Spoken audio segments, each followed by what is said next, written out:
भिड बिथोलियो के भिड बिथोलियो नि त अनि आने यता भिड बिथोलियो के केटाहरूले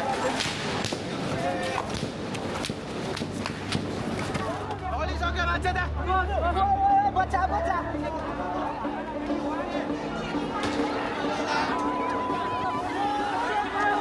यस्तो छ पुलिसले लुक एट दिस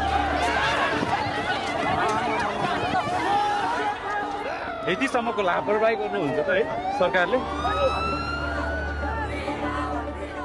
नेपाल 2082 साल भदौ 23 गते काठमाडौँका सडकमा जेनजी प्रदर्शनकारी परिवर्तनको माग गर्दै उत्रन्छन्, तर तिनीमाथि अश्रु ग्यास र गोली प्रहार गरिन्छ।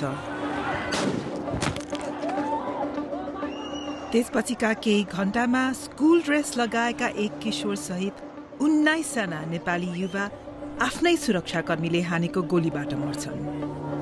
यी मृत्युले जन्माएको रिसले भोलिपल्ट चर्को विरोध प्रदर्शन ल्याउँछ।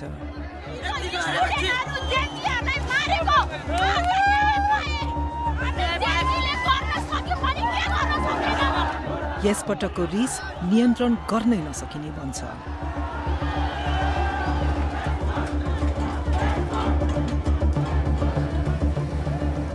सडकमा खिचिएका 4000 भन्दा धेरै भिडियो, प्रदर्शनकारी तथा प्रहरीसँगका विशेष अन्तर्वार्ता र बीबीसीआईले मात्रै प्राप्त गरेको प्रहरी रेडियोको गोप्य अभिलेखका आधारमा हामीले ती 2 दिनका त्रासद घटनाको सूक्ष्म विवरण यहाँ प्रस्तुत गरेका छौं।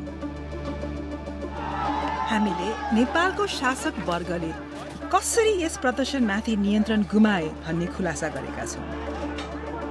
गोली हान्ने आदेश कसले दिएको थियो र परिवर्तनका लागि व्याकुल युवा पुस्तालाई नेपालका प्रहरी, सेना र राजनीतिक कर्मीहरूले कसरी निराश बनाएका थिए भन्ने सोधेका छौं।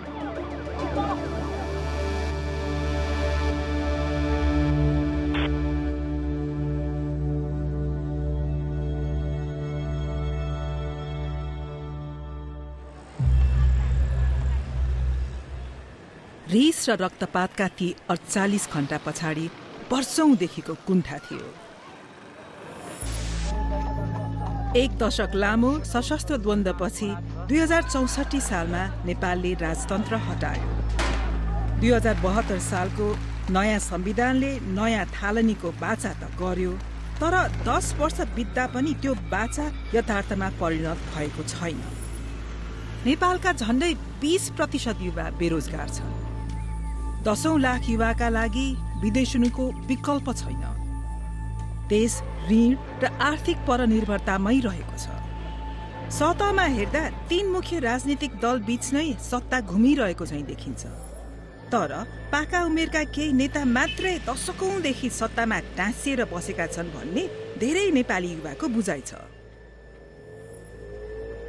जेनजी पुस्ताका धेरै विद्यार्थी जस्तै 26 वर्षीय रक्षा बम पनि लोकतन्त्रले सोचे जस्तो परिणाम दिन नसकेको मान्छिन्। नेपाली जनताको बलिदान, उनीहरूको संघर्षको उपलब्धि र भविष्य आज एउटा व्यक्तिको अहंकार र कुशासनको बन्धनमा छ।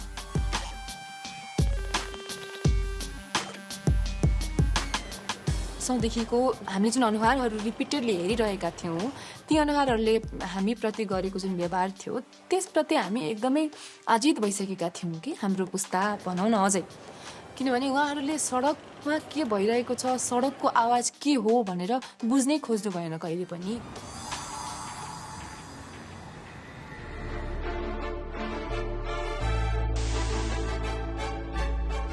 नेपो बेबीवाला जुन ट्रेन्ड चलिरहेको थियो संसारभरि नै, त्यो नेपाल पनि आयो।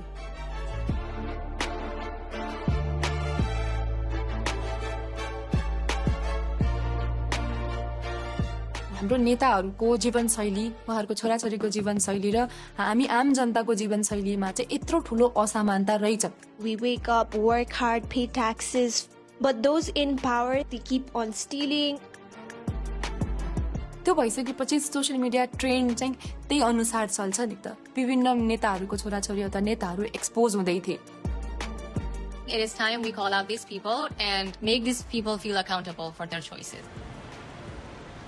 यस सन्देशले लाखौं युवा युवतीको मन छोयो। जस्तै घरमा बङ्कु भनेर मायाले बोलाइने 17 वर्षका श्रीयम चौलागाई।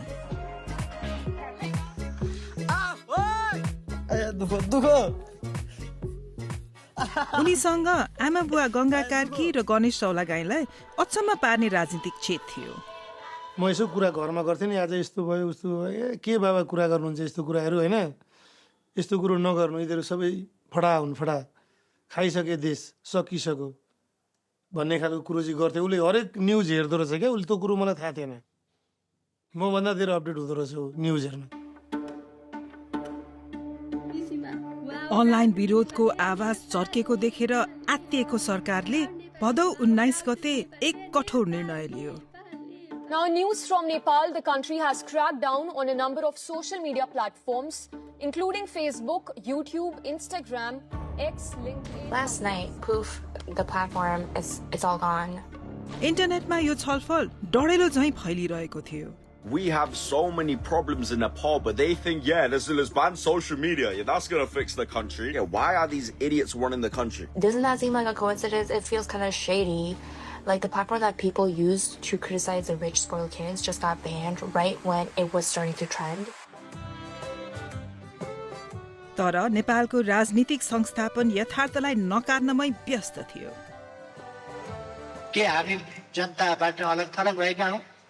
जनताको समर्थन हामीबाट अलग भएको हो? सही निस्कियो कि हामी जनताका बीचमा आशाका केन्द्र। यस्ता भाषण चलिरहे पनि स्थिति धेरै बदलिसकेको थियो। सरकारी प्रतिबन्धका बावजुद जेनजीले ह्याशट्याग र मीम शेयर गर्न तथा भ्रष्टाचार र कुशासन बारे रिस व्यक्त गर्न डिस्कॉर्ड र टिकटक जस्ता अरू मञ्च भेटाए। Sri Lanka did it, Indonesia did it. Of course we are Nepali, we are Gorkhalis, we also can do it, guys. Let's raise our voice together. केही दिनभित्रै देशव्यापी विरोधका योजना फैलिसकेका थिए।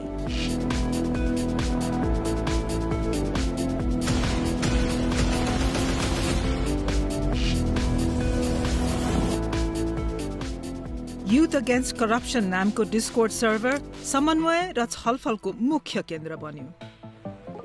आयोजक बीच भेला हुने ठाउँबारे सहमति हुन्छ। बिहान 9 बजे माइतीघर मण्डाला, काठमाडौँ।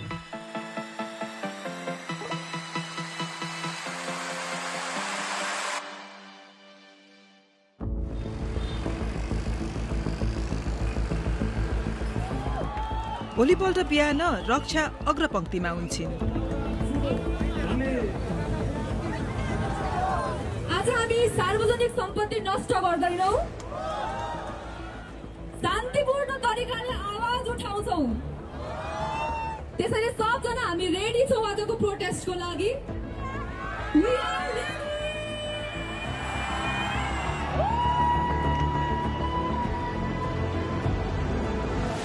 10:30 बजेतिर भीड मदन भण्डारी सडक हुँदै पूर्व लाग्छ। सरकारी गुप्तचर निकायले 3000 जति प्रदर्शनकारी आउने अनुमान गरे पनि 10,000 मानिस आइपुग्छ। आफूलाई सुरक्षित राख्नेछ भन्ने विश्वासमा कतिले स्कुल युनिफर्म लगाएर आएका छन्।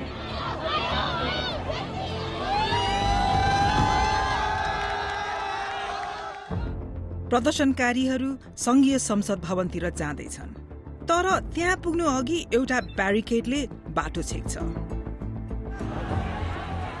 करिब 200 प्रहरी र हजारौं प्रदर्शनकारीहरू आमुने सामुने छन्। त्यहाँको माहौल फेरिन थाल्छ।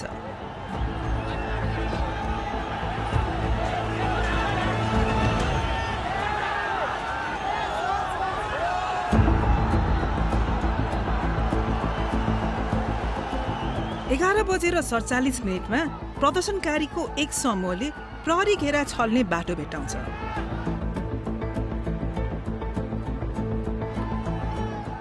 हक्क नबक्क भएका प्रहरी ब्यारिकेड छोडेर भाग्छन्।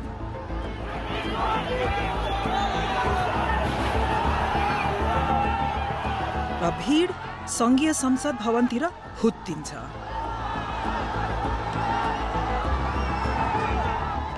आयोजकहरूले शान्तिपूर्ण प्रदर्शन आह्वान गरेको भए पनि प्रदर्शन अस्तव्यस्त हुन्छ।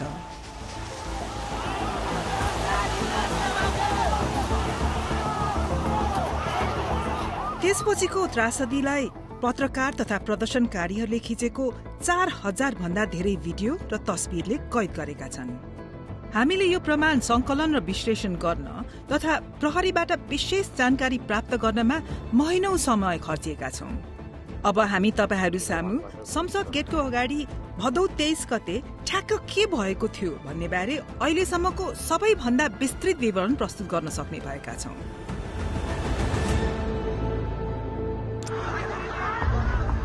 11:58 प्रदर्शनकारी र हतियारधारी प्रहरीहरू आमुने सामुने हुन्छन्।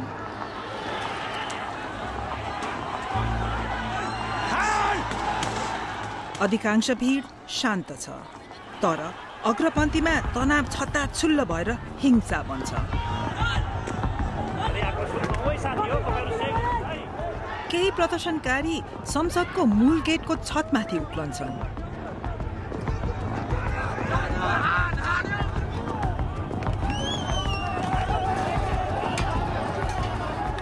सवा 12 बजे एक समूहले पर्खाल तोड्छ।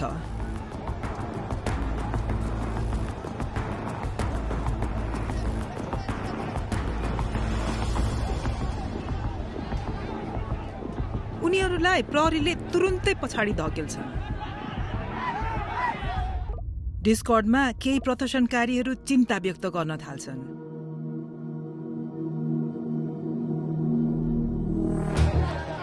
भीडमा हामी श्रीयमलाई देख्छौं। आफ्नी आमाले नजाऊ भन्दा भन्दै यहाँ आएका छन्। जान्छु भनेर अघिल्लै दिन उसले भनेको थियो, भन्न चाहिँ नभनेको होइन। किन जानु पर्यो, यस्तोमा के हुन्छ, पर्दैन जान भनेर भने। अनि अब हामी जेन्जी केटाकेटीको ड्रेसमा जान्छौँ, हामी माइनरलाई कसैले हात पनि लाउँदैन। उनले भ्रष्टाचार विरुद्ध युवाहरू लेखिएको ब्यानर बोकेका छन्, तर सबैजना उनी जस्तै संयमित छैनन्।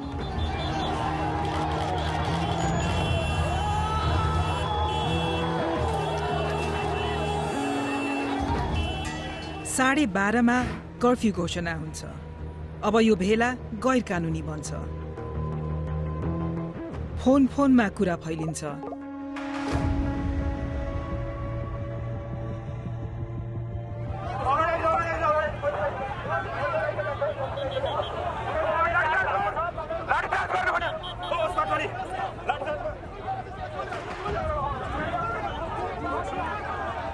तर कर्फ्यू घोषणाले स्थिति झन बिगारेको झैं हुन्छ। प्रहरीले अश्रु ग्यास र रबरको गोली हान्छ।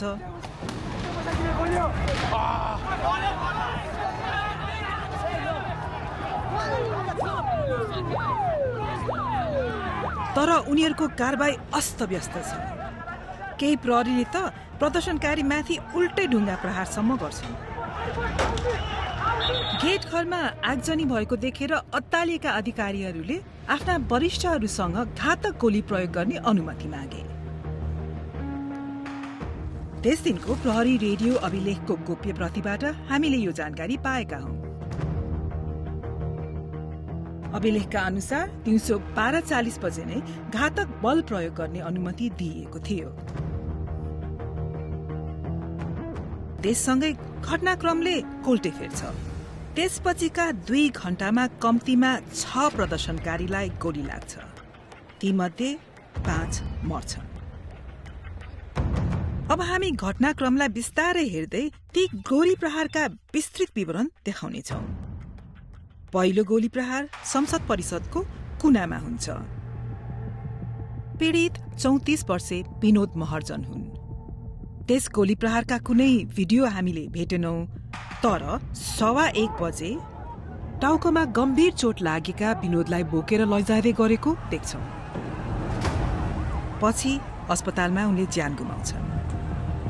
गोली प्रहारबारे खबर डिस्कोर्डमा तुरुन्तै फैलिन्छ।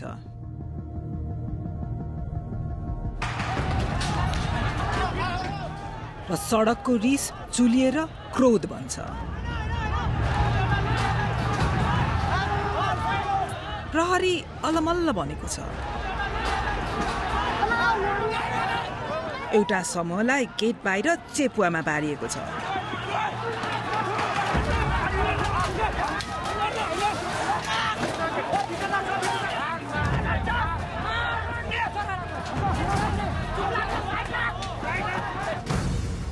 प्रहरी समयक्रम अनुसार दिउँसो 1:42 अधिकारीहरू बीच खैला बैला फैलिन्छ। पुलिस सबै रक्ताम्य भएर मर्ने अवस्थामा छन्। मेन गेटमा गोली हाल्नुपर्ने अवस्था छ। भीडको आक्रमण 4 मिनेटसम्म चल्छ। अन्त्यमा अश्रु ग्यास प्रयोग गर्दै भीडलाई पन्छ्याएर प्रहरी संसद परिसरभित्र छिर्छ। गाइस लोग परिवर्तनको लागि यतिको क्रान्ति खोजेको थियो सायद देशले। गोली बर्सात भइरहेको छ। थाहा छैन कतिजनाको मृत्यु भइसक्यो, कतिजनालाई घाइते भएका छन् होइन। एक पछिबाट हेर्ने हो भनेदेखि चाहिँ पुलिसहरूलाई पनि बिचरा माया लाग्यो। त्यसपछि प्रहरी रेडियोमा आएको आदेश स्पष्ट छ।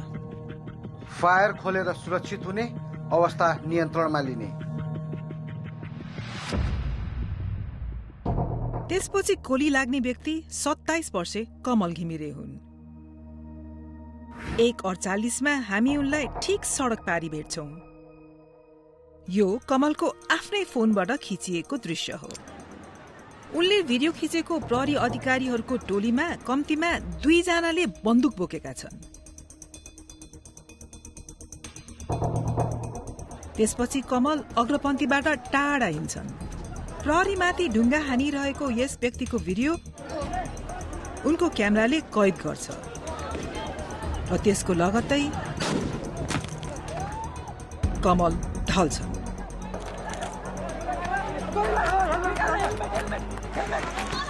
हामीले यही घटना अर्को दृष्टिकोणबाट पनि भेटेका छौं। कमल यहाँ छन्, ढुङ्गा हानिरहेका व्यक्ति र कमललाई गोली लागेको क्षण। उनको मेडिकल रिपोर्टका अनुसार गोली उनको बायाँ काखी मुनिबाट घुसेर पिठ्यूबाट बाहिर निस्केको थियो।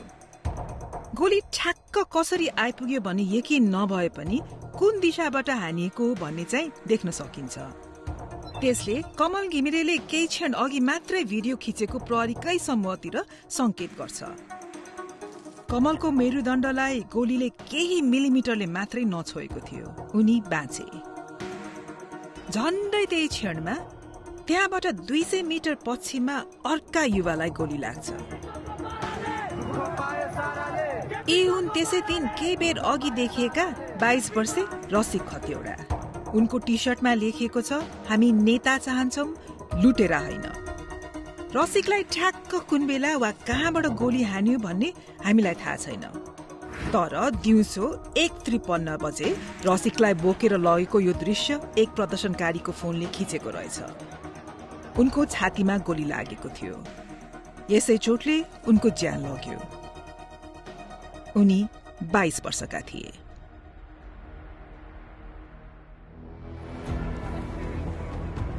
यस बेलासम्म डिस्कोड प्रयोगकर्ताहरू प्रदर्शनकारीलाई पछि हट्न आह्वान गर्न थाल्छन्। तर 21 वर्षे सुलभराज श्रेष्ठ संसद परिसरको गेटमै बस्छन्। उनले भ्रष्टाचार अन्त्य गर लेखेको कागज बोकेका छन्। नीलो झोला बोकेका उनलाई हामी यहाँ गेटको झडप हेरिरहेका देख्छौं। केही सेकेन्डमा केही पाइला पर यस्तो छ पुलिसले लुक एट इट। सुलभको मृत्यु हुन्छ। उनलाई अब बचाउन सकिन्न भन्ने लागेपछि प्रदर्शनकारीले सुलभलाई गेटसम्म पुर्याउँछन्।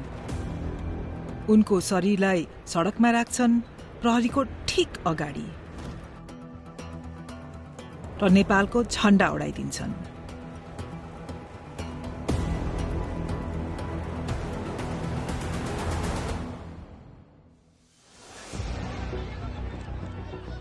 यस गोली प्रहारका प्रत्यक्षदर्शी मध्ये थिए स्कुल ड्रेस लगाएका 17 वर्षीय किशोर श्रीयम चौलागाई। केही मिनेटपछि चोकको अझै नजिक श्रीयम फेरि देखिन्छन्।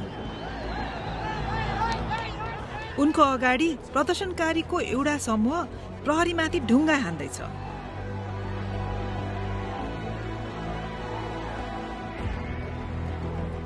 यहाँको हिंसाबाट तर्केर श्रीयम चोकतिर फिर्ता हिँड्छन्। यिनै उनका अन्तिम पाइला हुन्छन्। केही बेरमा अर्को फोनले यो दृश्य कैद गर्छ, जुन नेपाल भरि भाइरल हुन्छन्।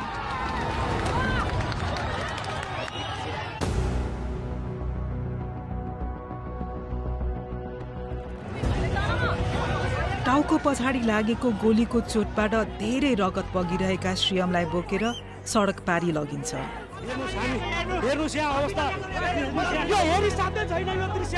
वरिपरिका मानिसले उनलाई एम्बुलेन्समा राख्छन्, तर ढिलो भइसकेको हुन्छ। राष्ट्रिय ट्रमा सेन्टरमा आइपुग्दा श्रीयमको मृत्यु हुन्छ। भदौ 23 गते संघीय संसद बाहिर गोली प्रहारबाट मारिने व्यक्तिहरूमध्ये उनी सबैभन्दा कम उमेरका हुन्। नेपालका जेन्जी प्रदर्शनकारीले विनोद, रसिक र श्रीयमको मृत्यु प्रहरीको गोली लागेर भएको हो भन्दै आएका छन्, तर तीमध्ये कुनै पनि गोली प्रहारको दृश्य क्यामेरामा कैद भएको भेटिएन। त्यसपछि मारिएका योगेन्द्र न्युपानेलाई केही कदम पर मात्रै गोली लाग्छ। यसपटक भने योगेन्द्र ढल्दा गोली संसद भवन परिसर भित्रबाटै चलेको थियो भन्ने अहिलेसम्मको सबैभन्दा स्पष्ट प्रमाण हामीले भेटेका छौं। यस गोली प्रहारको 90 सेकेन्ड मात्र अघि संसद भवनमा यस्तो भइसकेको छैन। ब्लगर निषेध दाहालले आफ्नो क्यामेरा संसद भवनतिर फर्काए। शस्त्र प्रयोगहरू यता देख्न सक्नुहुन्छ हजुरहरूले। प्रहरीको यो समूहलाई ध्यान दिएर हेरौं। दिउँसो ठ्याक्कै 2:21 बजे उनीहरू संसद परिसरको पर्खालतर्फ अघि बढ्छन्।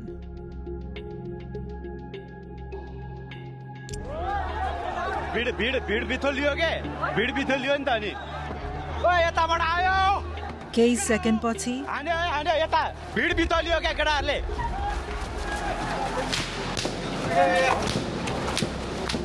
7 पटक बन्दुक पड्केको आवाज सुन्छ र रगत बगाउँदै ज्यान गुमाइरहेका योगेन्द्रलाई देख्छौं। यस क्यामेरा एंगलले उनलाई कसले गोली हान्यो भन्ने देखाउँदैन, तर त्यही क्षण फुटपाथमा केही कदम परबाट खिचिएको अर्को भिडियो क्लिप हामीले फेला पार्यौं। झट्ट हेर्दा यसमा थप प्रमाण देखिँदैन, तर जुम गरेर हेर्ने हो र फुटेजलाई स्थिर बनाउने हो भने गोली चलेको स्पष्ट देख्न सक्छौं।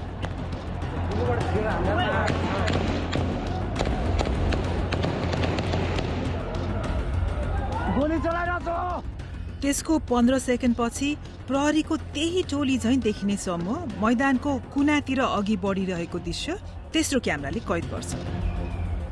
प्रहरीले संसद परिसर भित्रबाट गोली प्रहार गरेर निहत्था प्रदर्शनकारीलाई मारेका थिए भन्ने संकेत गर्ने यही नै हामीले भेटेको सबैभन्दा स्पष्ट प्रमाण हो। प्रदर्शनकारी जहाँ लुक्न सके त्यही लुके।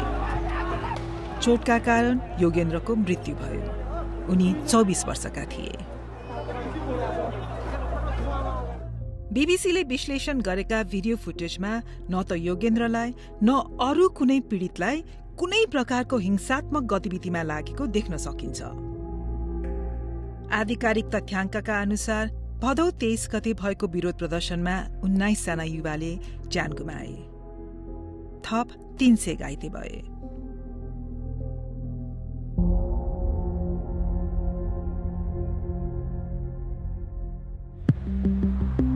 प्रहरीले आफ्नै नागरिकमाथि गोली चलाउने अवस्था कसरी बन्यो त? हाम्रा प्रहरी सूत्रका अनुसार यो आदेश कल साइन किलो 1 बाट प्रहरी रेडियो मार्फत आएको थियो। हाम्रा केही साथीहरू गम्भीर रूपमा घाइते भए। हामी मध्ये एकजनाले उद्धारको लागि भन्यो।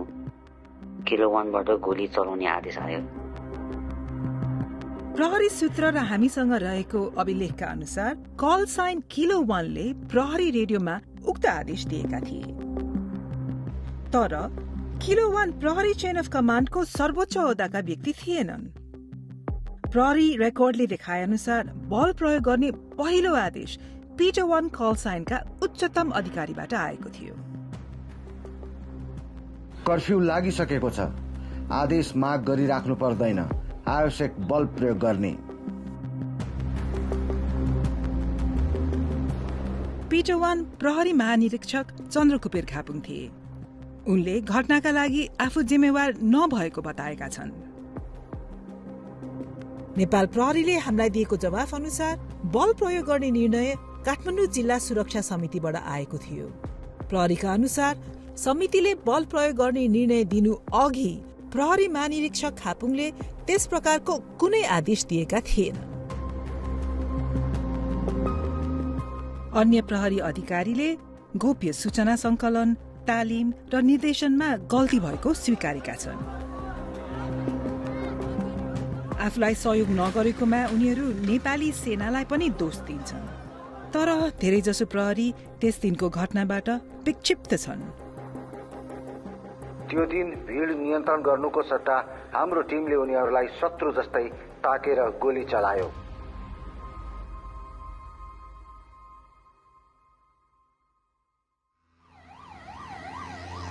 त्यस दिन अबेज श्रीयमका बुवालाई कुनै बुवा आमाले नचिताउने फोन कल आयो। त्यसो त बङ्कुलाई ट्रमामा ल्याएको रहेछ, ट्रमामा आउनु पर्यो तपाईँ भन्नु। एक ठाउँमा अलिकति भिडभाड थियो क्या, गेटदेखि अलिकति ओरा के को भिडभाड रहेछ भने यसो उठेर हेरेको त नेम लिस्ट टाँसेको रहेछ। 1 नम्बरमा श्रेम चौलागाई भनेर।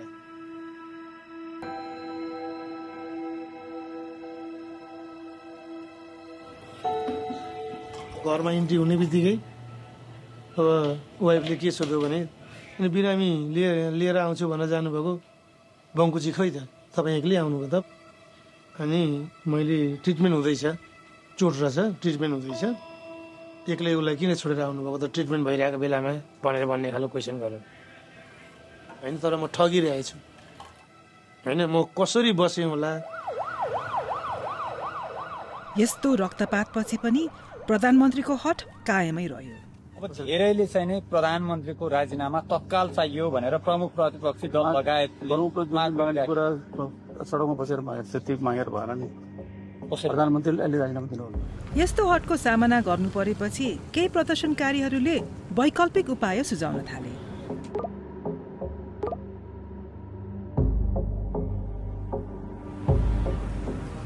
त्यो रात चाहिँ कहिले बिहान होला र कहिले फेरि यो सरकार विरुद्ध यसले उचालेको कदम विरुद्ध फेरि सडकमा जान पाइएला भन्ने बिहानको प्रतीक्षामा थिएँ म।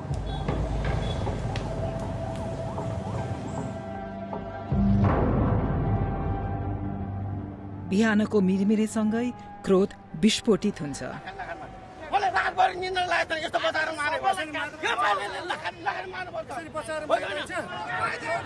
सुरुमा प्रशासनसँग एउटा योजना थियो।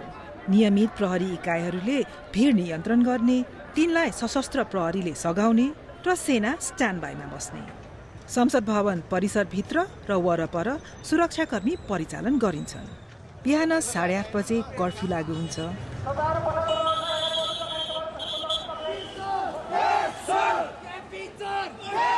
तर भिड पछाडि हट्दैन। आज पनि रक्षा भिड बीच नै छिन्।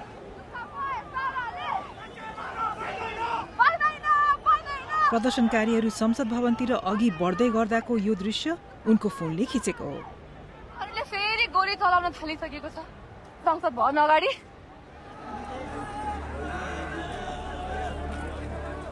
9 बजेसम्म त अवस्था निकै बिग्रिन थाल्छ।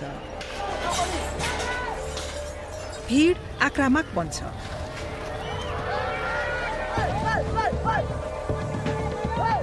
प्रहरीमाथि हमला हुन्छ।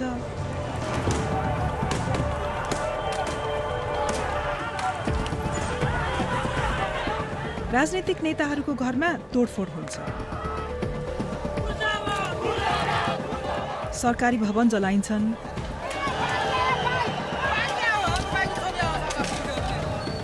सत्ता निकट ठानिएका व्यक्तिहरूको निजी सम्पत्ति पनि तारोमा पर्छन्। त्यो हिंसा तत्क्षण इन्टरनेटमा फैलिन्छ।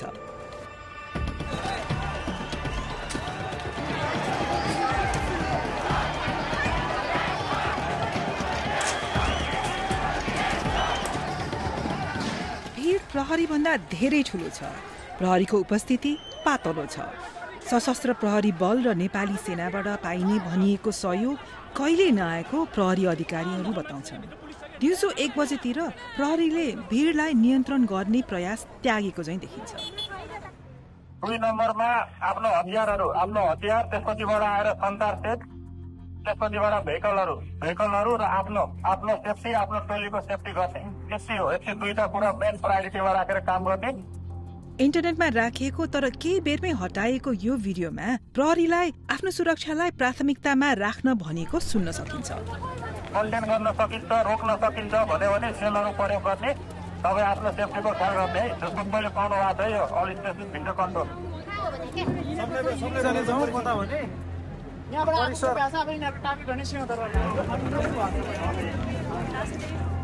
प्रहरीले मैदान छोडेपछि कोलाहल छाउँछ।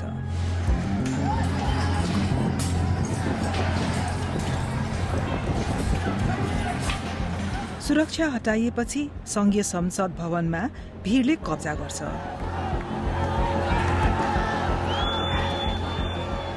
दिउँसो 2 बजेसम्ममा भवन उनीहरूको अधीनमा हुन्छ।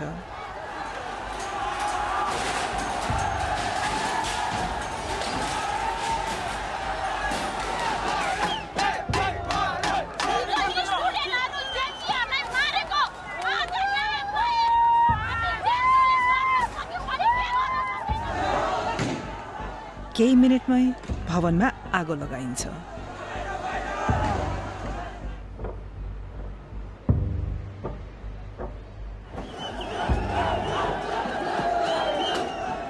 भीड सर्वोच्च अदालतभित्र प्रवेश गर्छ र सिंहदरबारको ऐतिहासिक भवन परिसरमा पनि।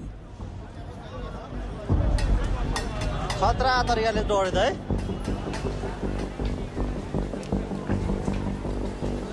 आकाशमा सेनाका हेलिकप्टरले फन्को मार्छन्। आगजनी गरिएका भवनहरूबाट नेताहरूलाई उद्धार गरेर सुरक्षित स्थानतर्फ लैजान्छन्।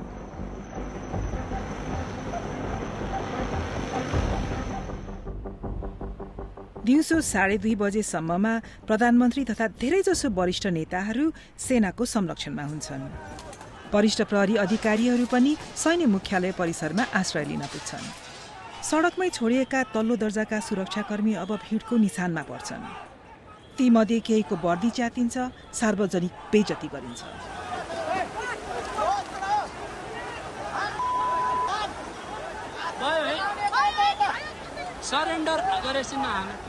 एक कनिष्ठ अधिकारीले आफूलाई कमान्डरहरूले अल्पत्र पारेको महसुस भएको बताए।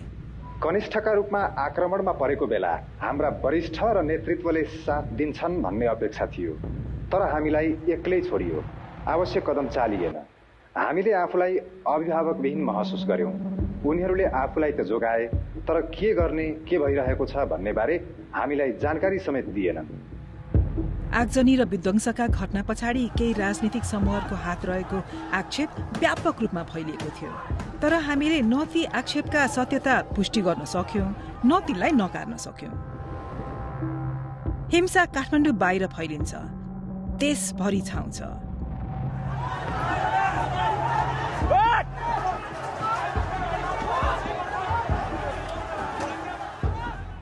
भदौ 24 गते दिउँसो प्रधानमन्त्री केपी शर्मा ओलीले राजीनामा दिन्छन्। एक हिसाबले लाग्यो कि हामीले देश अब हाम्रो भयो हैन, हामीले यस्तो अहंकारी, यस्तो सरकारलाई घुँडा टेकायौं भन्ने खुसी पनि थियो त्यो बेलामा, र एक प्रकारको हामी वेदनामा पनि थियौं। हामीले आर्मीलाई रिक्वेस्ट गर्यौं, प्लिज है अब यस्तो तपाईहरूले रोकिदिनुहोस्, तपाईँले कन्ट्रोल गरिदिनुहोस् भन्ने खालको, यो पिस मेन्टेन गरिदिनुहोस् भन्ने खालको आग्रह गर्यौं।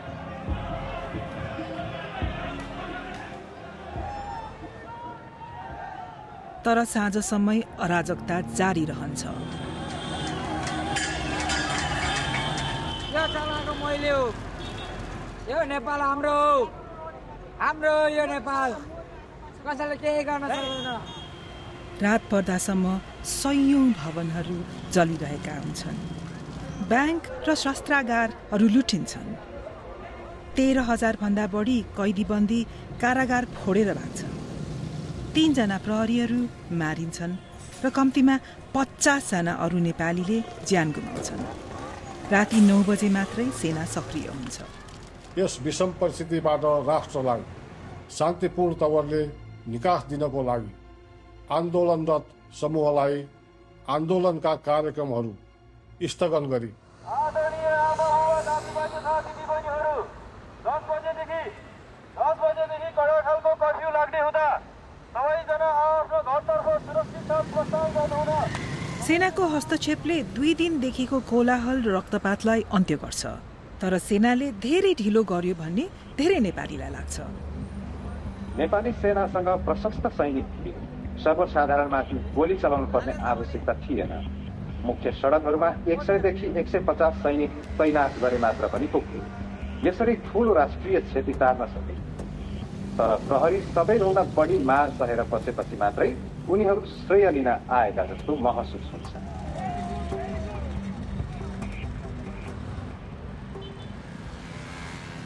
डिस्कोर्डको च्यानलमा अब 1 लाख भन्दा बढी मानिस थिए। 48 घण्टा अघि मात्रै उनीहरू विरोध प्रदर्शनको योजना बनाउँदै थिए। अहिले सरकार ढलेपछि र देशैभरि आगो लागेपछि उनीहरू नेपालको भविष्यबारे बहस गर्दै थिए।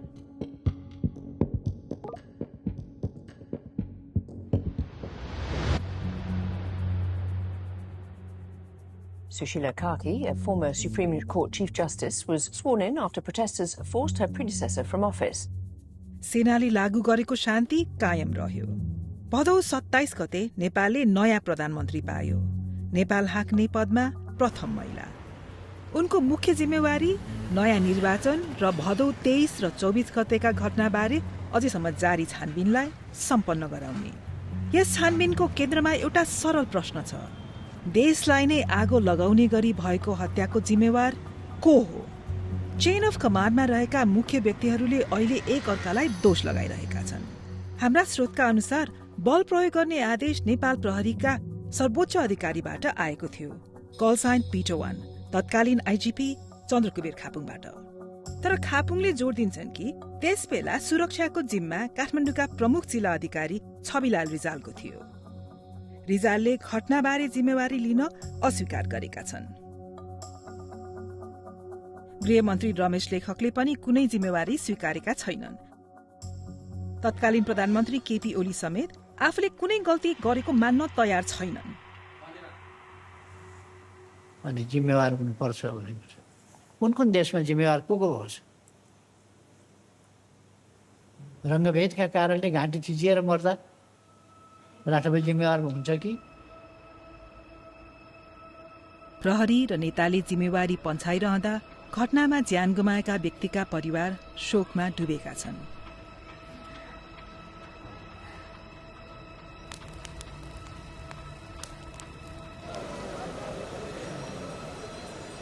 यसका लागि दोषी को हुन् भन्ने बारे उनीहरूलाई कुनै शंका नै छैन। सबभन्दा हाम्रो चाहिँ दोषीलाई कारबाही हुनुपर्छ हैन, मेरो भनाइ चाहिँ त्यही हो। तपाईहरुले को दोषी देख्नु भएको छ तपाईहरुको नजरमा? 3 करोड नेपालीलाई फर्लङ्ग थाहा छ कि दोषी को हो भनेर अहिले नाम हामीले किटान गर्नुपर्ने आवश्यकता पनि छैन। अघिल्लो सरकारले मचाएको यो सबै वितण्डा हो हैन। त्यो सरकारमा लिड गर्नेहरू को थिए ती सबै दोषी हो।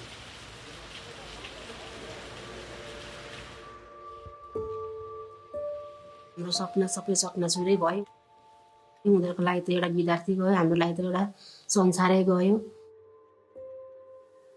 भित्री मलाई रुनै आउँदैन क्या, मलाई गफ गरिराख्न मन लाग्छ क्या, यहीँ छ भन्छु अनि म उसँग गफ गरिराख्छु। कतिखेर आउँछ छिटो आइज, मेरो मनमा त्यही मात्रै घुमिरहेको छ। स्कुलको ड्रेसमा मात्रै झन्झल्को आउँछ, ब्याग बोकेर आइपुग्छ भनेर। मैले त छैन भनेर मैले एक्सेप्ट पनि गरेको छु। अस्ति एक दिन सपना देखेको थिएँ, भगवान्सँग दुईटा हात थापेर मागेको थिएँ, यसरी आइजन भन्दै यसो गर्थेँ, मागेको थिएँ।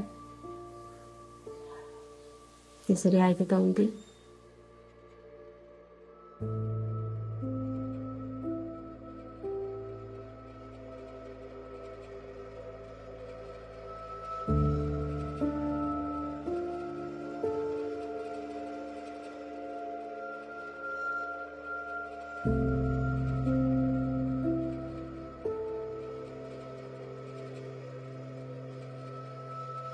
छ।